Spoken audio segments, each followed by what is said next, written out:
Welcome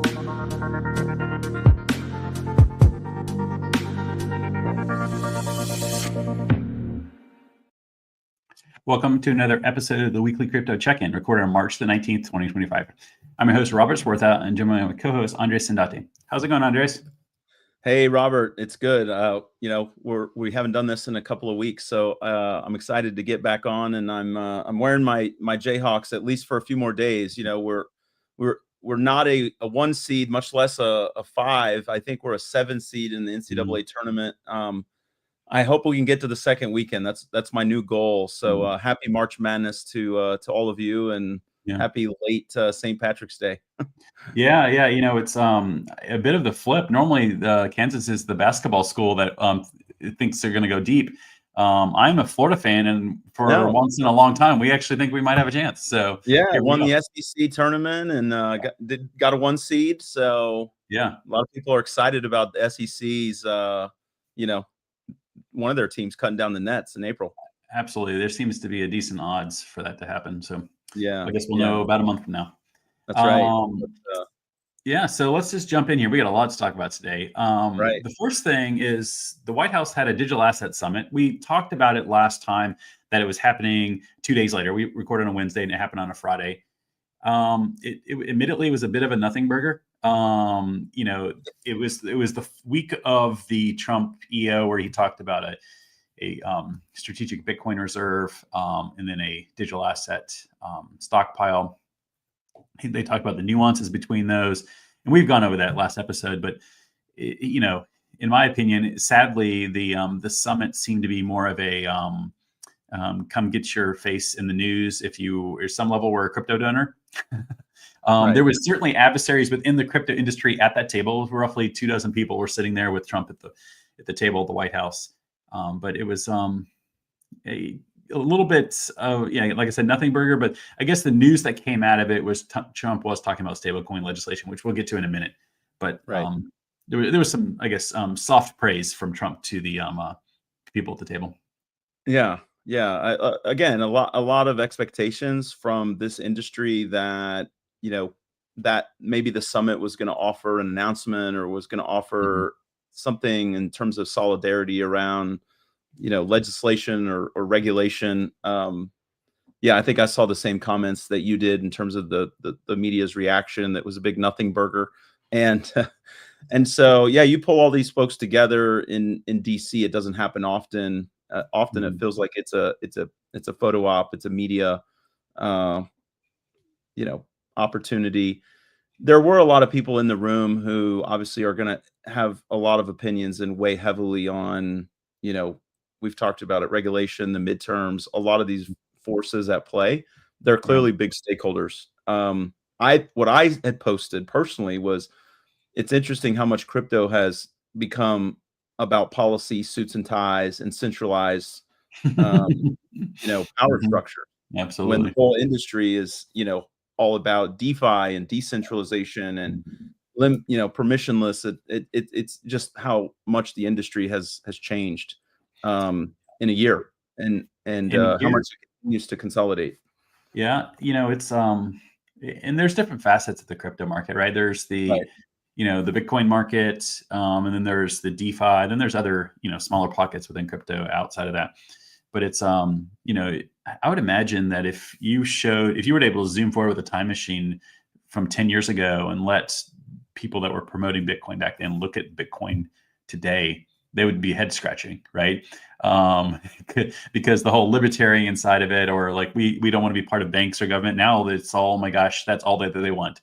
So it's just kind of fun to see how it flips. So I think for me, my takeaway on this is when the digital asset community, let's call it, or industry, those 20 folks that were there are in the same room as Jerome Powell and Larry Fink and the head of the SEC and the president. Like when those groups actually get together and start to really say, let's get this thing going, that's when I'm probably going to start really paying more attention, because without those central banker, regulator, lawmaker folks and this, private sector CEO, head, crypto billionaire, like without those two parties playing together in the same room and hashing this out, like I just think a lot of it is it's media ops.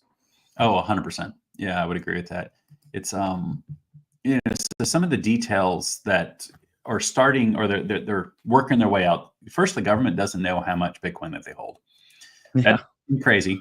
I get that how different departments, different kind of law enforcement agencies may have confiscated Bitcoin or whatever, XRP or ADA or whatever it may be, as part of some court work. The estimate is the U.S. holds around 200,000 Bitcoin. We'll find out what that number is. I do know that there's a bit of a speculation that it may be roughly half that, because there's a court case dealing with a hack that happened at Bitfinex years ago, and maybe roughly 98,000 of those get returned to Bitfinex. That would be quite the turnaround on thinking that the U.S. has the largest reserve in the world, going to basically third place.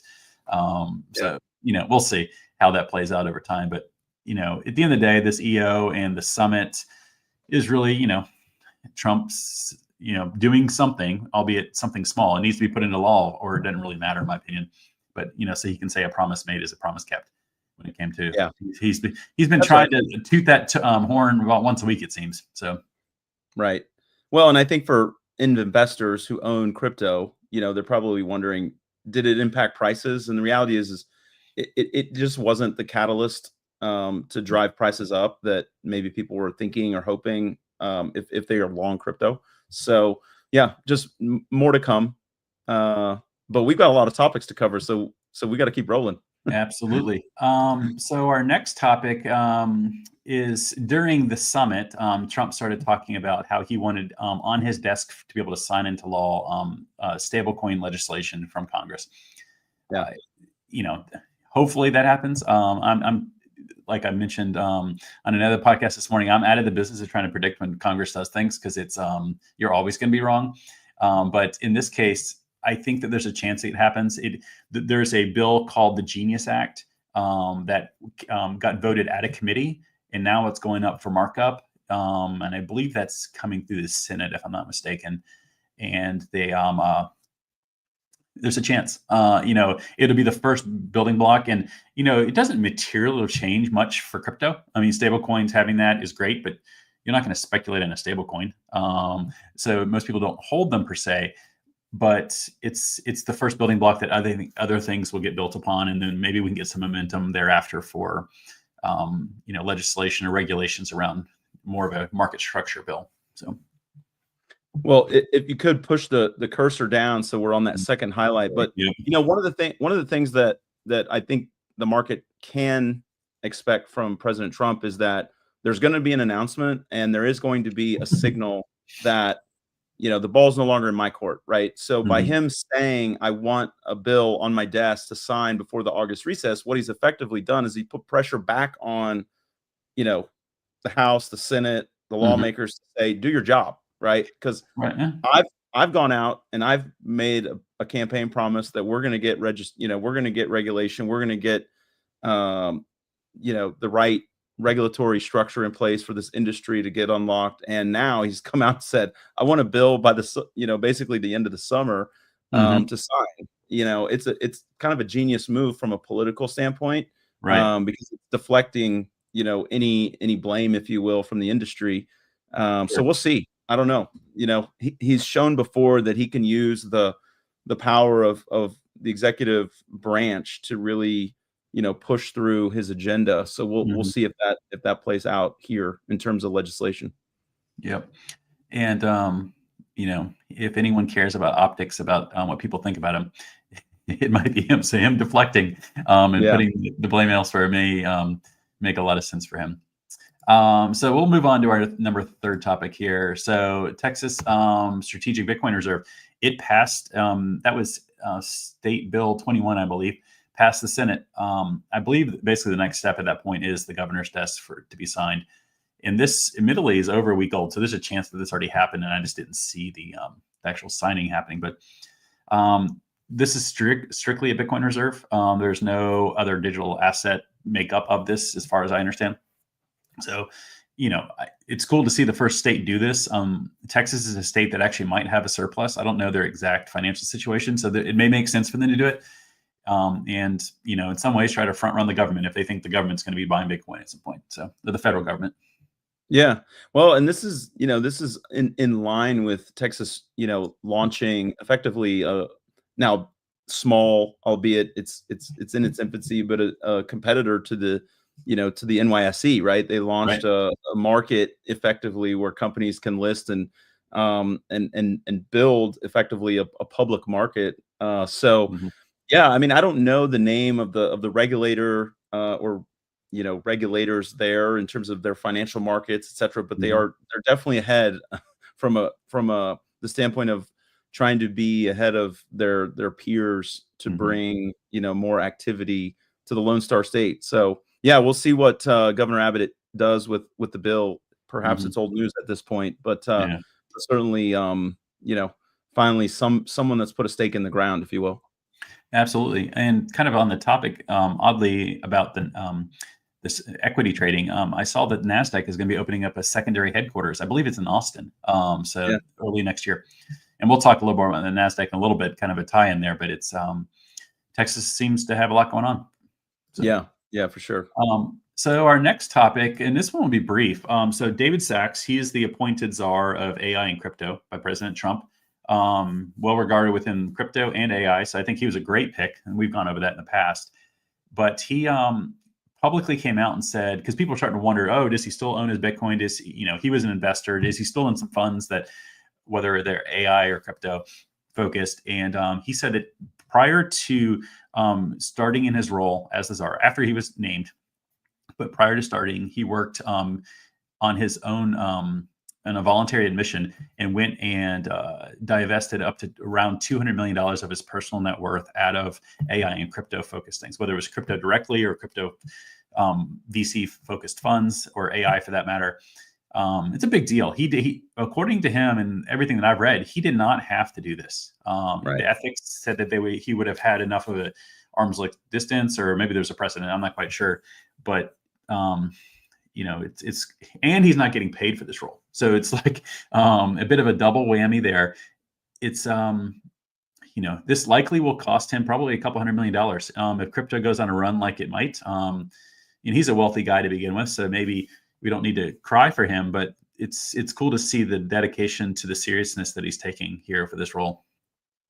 Yeah, I mean, it's a positive signal, right? Because he's obviously accumulated those holdings over many years. His basis in those, from a tax perspective, not to get too Right. in the weeds, but this is substantial, like you said, material, substantial, whatever the term.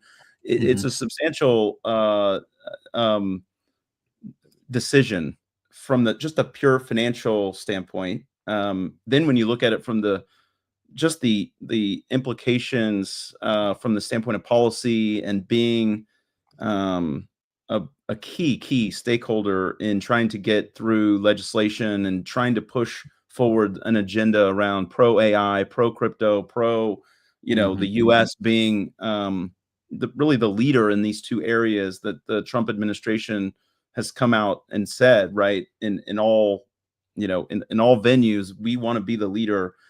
um, you I think I'm gonna say he needed to because he didn't, but Right. for him to not have to go and explain himself in a room to a bunch of technologists or investors or politicians or legislators or regulators, that there be any hint of an ulterior motive or agenda, I think Right. is super critical. So Mhm. yeah, I think it's really savvy move on his part Mhm. from that perspective alone. But then, yeah, I think you have somebody then that's in the public domain that's not quote unquote tainted, right? Sure. Absolutely. Yeah. It's hopefully more people would take this lead. I And wish. speaking of taint, what a terrible segue you've set up for us to now have to talk about SBF from prison, nonetheless. But here we are. It's crypto, and this guy Yeah. just won't go away. Yeah, he's kind of like that gnat that flies around your ear and you always swatting it away. So when this happened, I just did a double take. So he is obviously still in the Manhattan Detention Center, and he shares the same cell group as P Diddy. So I'm sure it's quite the eclectic group in there. But the point here is he did roughly a 45-minute interview with Tucker Carlson, and it's a video interview. It looks like Zoom basically each way. In the part how is that even possible? Well, Since when did you go to prison and have a video interview with a national media figure, right? Tucker Carlson. I just don't understand. Yeah, like, I mean, when are we gonna get tough again? this is a good get by Tucker. I'll just say that. But but Sam looked like he was in some sort of closet. But I just assume that they put him there because that's he's in a small room because that's the way they do these things. Well, they're not supposed to do these things. So after the 45-minute interview, I think it was either later that night or the next day, I see the next headline, which is next on our list, is Sam was placed in solitary confinement because he did an illegal interview. Shocker. Right, shocker. So the questions arise like, my assumption this was not on a laptop, this was on a cell phone. So fine, you can do these on cell phones. Like, how did he get that? Like, how is their cell service? Like, there's all these, I start to have all these technical questions. Sure. But it was a wide-ranging interview. Right. It was kind of fascinating. The dude is delirious, in my opinion. But he, Tucker even asked him, was like, did you try to get a pardon? And Sam's like, oh, no, I did wrong. So I definitely need to be punished. I'm paraphrasing here. I'm like, he says whatever he needs to say in the moment, obviously. But right. It's the part that, the internet never surprises here. And this is my favorite part.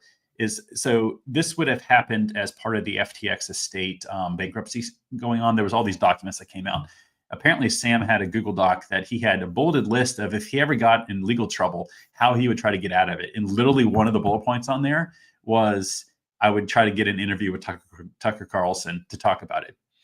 Right. So he had a mental list still, and he's working through his list. Yeah, yes. He's working the playlist, man. Yes.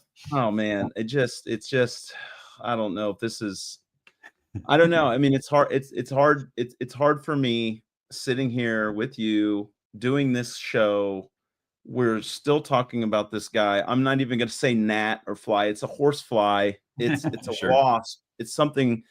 And look, what it is America is the land of second chances, third chances, fourth chances, right? Like, that's who we are. We love a comeback story. We love the underdog. We love the whole narrative, right? And so, and this wouldn't be the first guy or gal who's committed a financial crime, in this case, lots of them, to come back and have a second chance or a second lease on life. From one part of me is like, is this guy going to come back as Michael Milken and do do a lot of the things good for society for folks like Milken has after the junk bond scandal, or is he going to come back and try to start a crypto exchange, right? And man, it's just one of those things where you just wish you could turn the page fully. Right.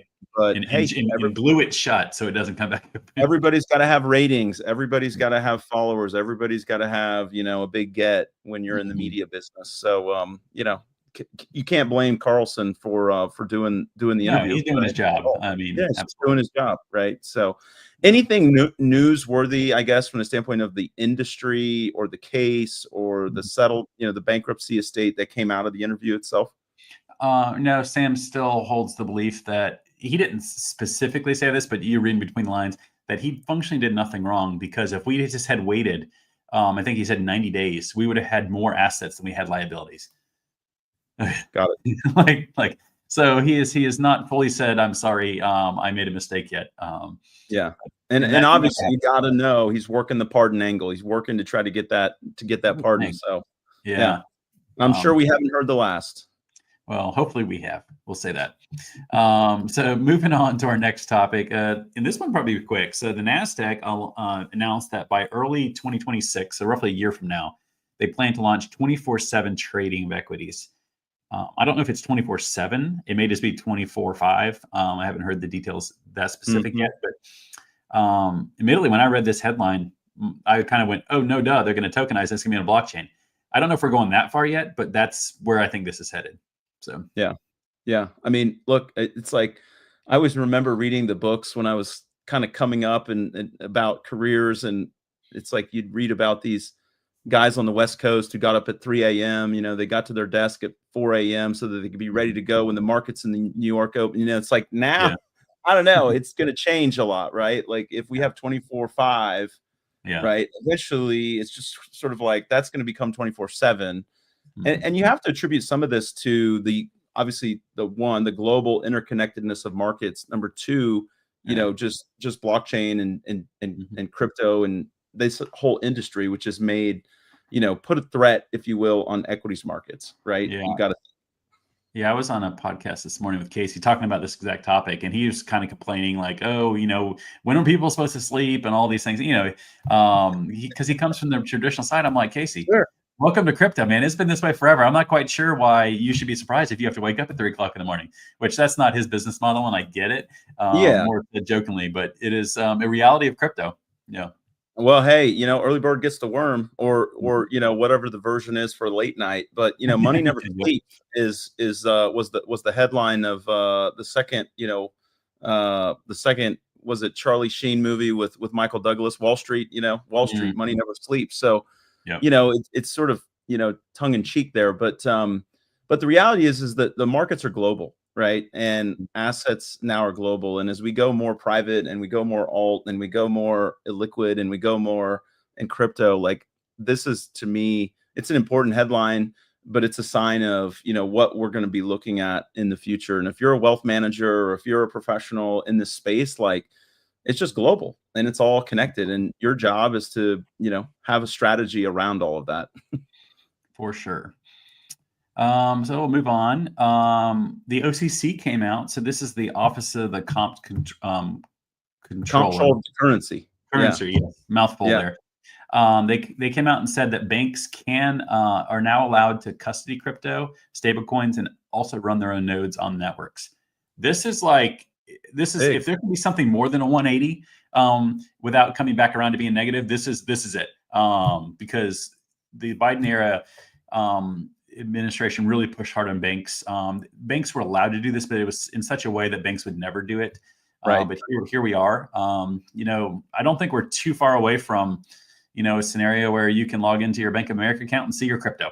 Right. We're probably less than a handful of years away, probably 2 or 3 years away, would be my guess at most. So, well, you know, you always wonder how all the people who go into like consulting and you know, work at these gigantic consulting firms, you know, several of which are public now, you're like, what do they do? And I have some friends that are in banking, and that's where I started, you know, largely my career in financial services was in banking. And then you realize, like, when this type of announcement happens, like just the whole machine gets activated, right? Like, so now you got consultants in there talking to banks about how do you build infrastructure? How do you put in place controls? How do you put in place technology?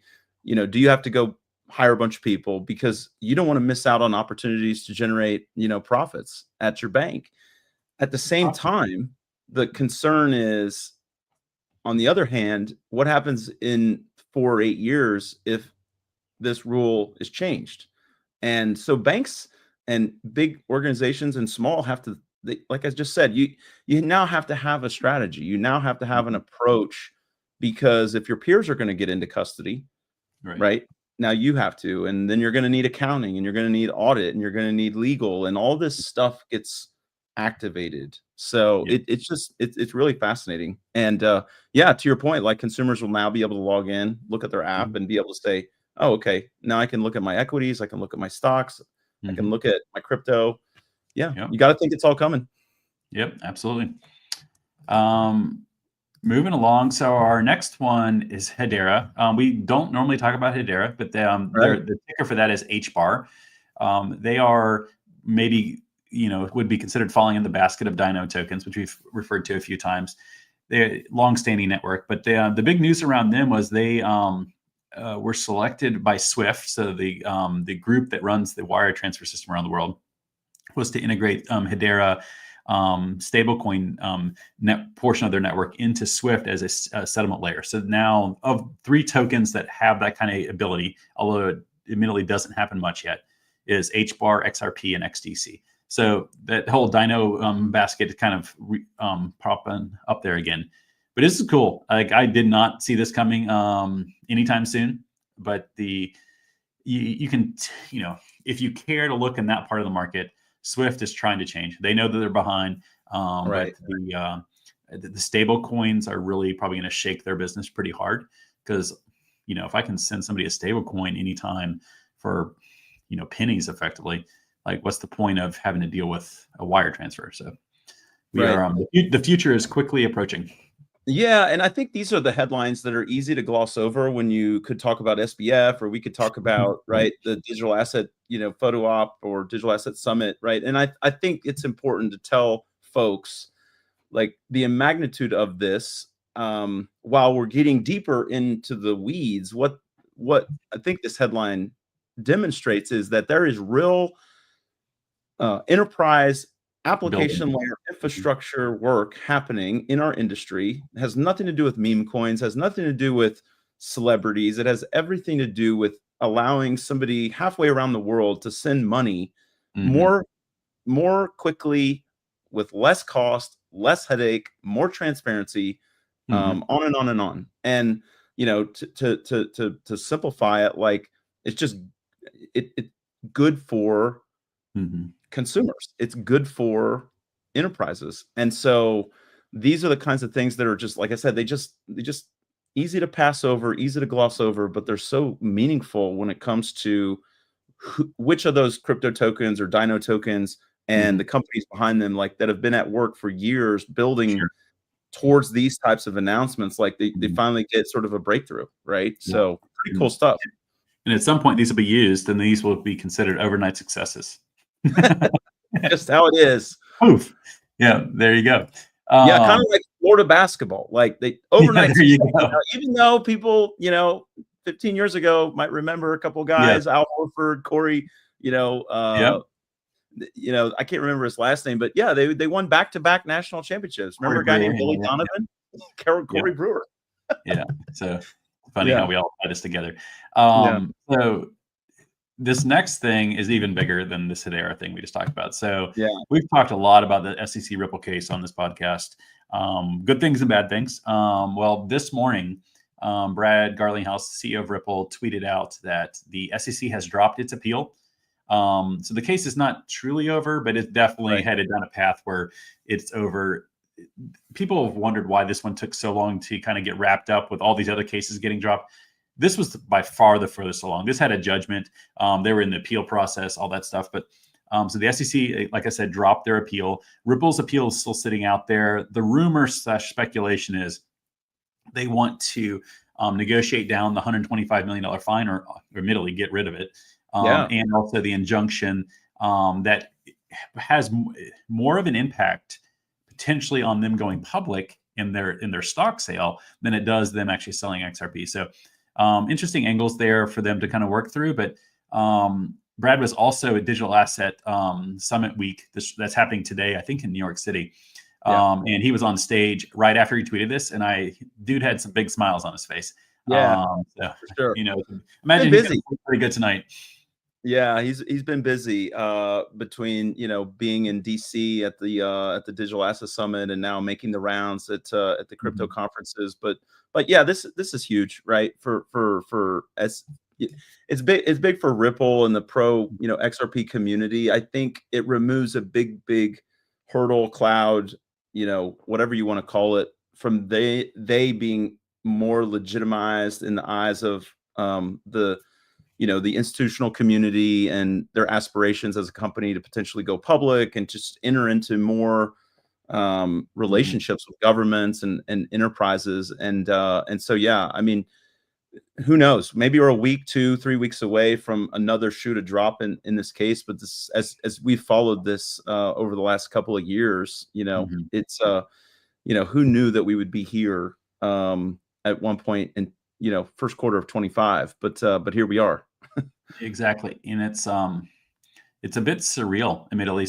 I was around this market before this case was brought in late in December of 2020. So we're over 4 years and 3 months past, and it's just like, it felt like it was going to take forever, and admittedly, it did take a long time. Yeah. 4.5 years is nothing short, but it's nature seems to be healing. I guess I'll use that phrase so we don't have to spend forever on it. But right. my guess is in the next couple of weeks we'll get more details around Ripple's appeal and those other pieces that we kind of talked about. So we'll probably Elliott Management. Yeah, Elliott Management, fought the Argentine government for 15 years, to get the outcome they wanted for their shareholders and their investors. And so 4 years in crypto land feels like 4 decades in Sure. normal, in because of the pace at which things develop and change. But Mm-hmm. but in the grand scheme of things, when you look back in the annals of history of the development of this new asset class, people 40 years from now will say, "Oh, that was 4 years. It was no big deal." But, Yeah. it's a big headline. It's a big headline. So yeah. And so our last topic is just more of a bit of a summation, but I think it's a great way to say it. So like this news largely happened within a week. We haven't recorded for 2 weeks, but this largely would have all been in last week's show. And it felt like a decade's worth of change happened in a week. Certainly, if we would have been trying to get this change in the last administration, it would have been more than a decade. But here we are, and it's I think it's a moment of reflection that I think is healthy. So, Bitcoin Reserve, the OCC, the White House Crypto Summit, the SEC dismissed other actions, especially against Kraken. The Senate voted to kill the IRS broker rule, which didn't even make it in our show, but that was important. And the Hedera news, and then the SEC news with Ripple. So, it's fun times is, I guess, the way that I'll put it. Yeah, my take is, look, I mean, if you're following the market and the economy, there's so much uncertainty right now, right? I mean, with macro policy, with geopolitical tension or uncertainty, with the posture of the Fed and what they're going to do with rates, employment, consumer confidence, right? Like, you can look at all these different things, and I think you sum it up and say uncertainty. When you maybe zoom in more to crypto, when you add all these headlines up over the last 3 months, you could look at Bitcoin and the price at 83, kind of hovering in that $80,000 range, and kind of be disappointed. But you could also, zoom out and look at these headlines, and when you take it all in totality, perhaps the market is just gurgling and just missing what is a gigantic step for the industry, in the direction of progress, in the direction of it being a more validated space for consumers and investors. It's just hard to see that when you're living in the day to day and the week to week, and I think that's why you have to take a minute to reflect from time to time. So it's a fun show today. Yeah, a lot of opportunities to do that for listeners. Absolutely. Well, thanks for joining us on this episode of the Weekly Crypto Check-In. To stay updated on future episodes, you can find us in any podcast player by searching Teton Crypto Capital or the Weekly Crypto Check-In. Take care. The information presented in this podcast is for educational, informational, and entertainment purposes only and does not constitute financial, investment, trading, or any other advice. The content provided is general in nature and not tailored to any individual's specific circumstances. Always conduct your own due diligence and consult with a professional financial advisor before making any investment decisions. Cryptocurrency trading involves significant risks, including, but not limited to, the potential for loss of all or a portion of your investment, market volatility, and regulatory uncertainty. The hosts, guests, and producers of this podcast are not responsible for any decisions or actions taken based on the information discussed herein. Cryptocurrency is not legal tender in many jurisdictions and is subject to market risks. Past performance does not guarantee future results. This podcast does not endorse or guarantee any investment outcomes or results. Use of this podcast implies your acceptance of this disclaimer.